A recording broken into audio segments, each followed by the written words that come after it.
MP cabinet UCC bill को मंजूरी दे दी है। सीएम मोहन यादव ने असंभव को संभव कर दिखाया है।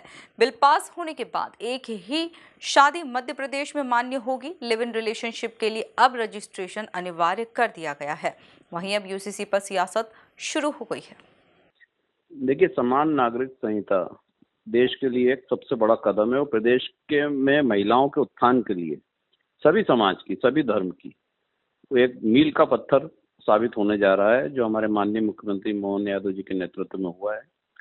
निश्चित तौर पर प्रदेश में जो समान नागरिक संहिता है वो बहुत पहले लागू हो जाना चाहिए। जब इस मामले में सुझाव मंगाए गए तो कांग्रेस ने एक भी सुझाव सरकार को नहीं दिया। इसका मतलब है कि कांग्रेस इस मामले को लेकर गंभीर नहीं है या उनका नेतृत्व अपरिपक्व है, जो कि इतने गंभीर विषय पे भी अपने सुझाव शासन को नहीं दे पाया, जिसमें महिलाओं का हित था, सबको समान अधिकार देने की बात थी और जो संपत्ति से लेके शादी से लेके सभी बातों में एक स्पष्ट क्लेरिफिकेशन था, वो अब मध्य प्रदेश में लागू हुआ है। तो निश्चित तौर पर महिलाएं हर वर्ग की सुरक्षित होंगी। देखिए, हर फैसले की एक अहमियत होती है। जब इतिहास बदलने वाले फैसले लागू किए जाते हैं तो निश्चित तौर पर उसकी जगह और एक समय का निर्धारण होता है। तो वहाँ कांग्रेस जिस तरह की खर्च की बात कर रही है, कांग्रेस को तो ये जवाब देना चाहिए कि क्यों उन्होंने यूसीसी को लेकर अपने सुझाव नहीं दिए। क्या वो सब धर्म की महिलाओं के विरुद्ध हैं?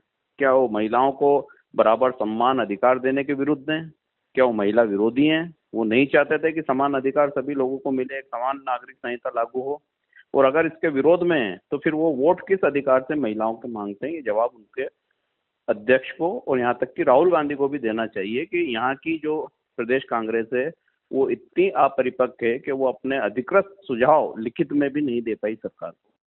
देखिए, एक बात तो बिल्कुल स्पष्ट थी कि जिस प्रकार से जल्दीबाजी में इसको लाने का प्रयास भारतीय जनता पार्टी की मध्य प्रदेश की सरकार कर रही थी, उससे साफ लग रहा था कि उसकी मंशा साफ नहीं है। वो निश्चित रूप से आदिवासियों के हितों को और जो अन्य प्रभावित वर्ग हैं उनके हितों को ध्यान में नहीं रखना चाहती थी। इसलिए इसने जो सुझाव भी मांगे थे उसके लिए भी बहुत कम समय सीमा दी थी। और क्या जल्दी है कि इतनी जल्दी में इसको लाया जाना चाहिए? मैं समझता हूं भारतीय जनता पार्टी की सरकार तानाशाही पूर्ण जो फैसले ले रही है, चाहे वो नीट परीक्षा के संबंध में हमने कल देखा कि किस प्रकार से सोनम वांगचुक को उठाया गया, किस प्रकार से छतरपुर और पन्ना में प्रदर्शन कर रहे लोगों को उठवा लिया गया जबरदस्ती। मैं समझता हूं इस प्रकार से थोपी नहीं जाने चाहिए चीजें और व्यापक विचार विमर्श होना चाहिए, क्योंकि मध्य प्रदेश में इतने अनुसूचित जनजाति के लोग रहते हैं। अनुसूचित जनजाति के अपने रीति रिवाज हैं, अपनी प्रथाएं हैं, वो कई चीजें ग्राम पंचायतों के स्तर पर निपटा लेते हैं। बहुविवाह प्रणाली भी कहीं कहीं फैली हुई है। मैं समझता हूं कि सभी वर्गों को विश्वास में लेकर करने में क्या हर्ज था? आखिर इतनी जल्दबाजी क्यों दिखाई मध्य प्रदेश सरकार ने?